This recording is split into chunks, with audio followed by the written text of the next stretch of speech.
nature painting actually is where painting really starts. So, you know, in the primal we just actually letting go of our ideas of what painting is, you know, and we also work a little bit with our, you know, how our creativity got limited and crashed. But this one is really painting, so, and I like it's actually favorite, because after dribbling and drubbling, I guess not everyone, but some people get kind of tired. We want to really get into our creativity, you know, really into creating, and not just to this and to that, and then, you know, it looks good, we can be happy, you know, many times, but painting is something else. It's completely something else.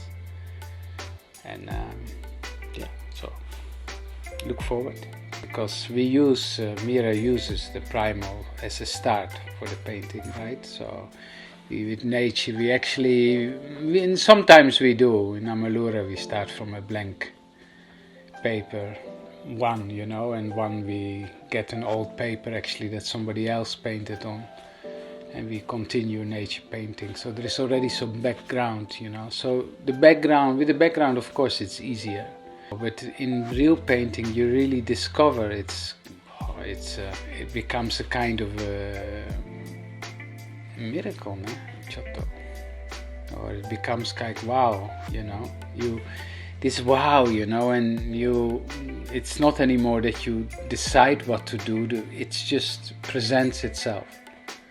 The painting presents what needs to be done, and it's not even that actually, it just becomes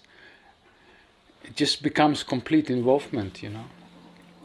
And for sure, once you start thinking what to do with the painting, then it becomes touch, you know. Then you are not painting anymore, you know.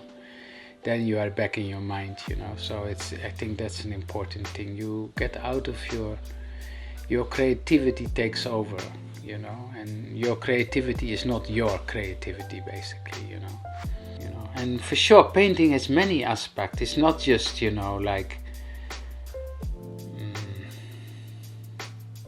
colors and dribbling, or it involves many things, you know, like, so mostly what we do in the primal we don't know actually. That's what I'm learning in Japan. So I won a prize, no? But out of 1,600 people, I came out second in the group, which was everyone surprised. Gaijin, Westerner, after doing 2 years Shodo only, second prize, never happened before. So me, I don't care so much, but what I do like is my brush. Where's my brush? I got a really beautiful brush. This is not for painting group, you know. I'm not gonna use that obviously, because it's $100 brush. So happy for my teacher, because my teacher,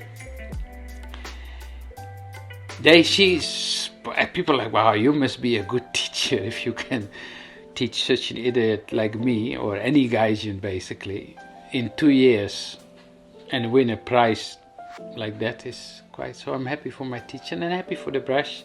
And I love Shodo. I learned something about Shodo, which actually is very important, I feel, for painting. And I'm not talking about the traditional Shodo, that Japanese. I'm talking about the real the art of calligraphy, not just, you know, doing this circles and 1, 2, 3 and all this nonsense.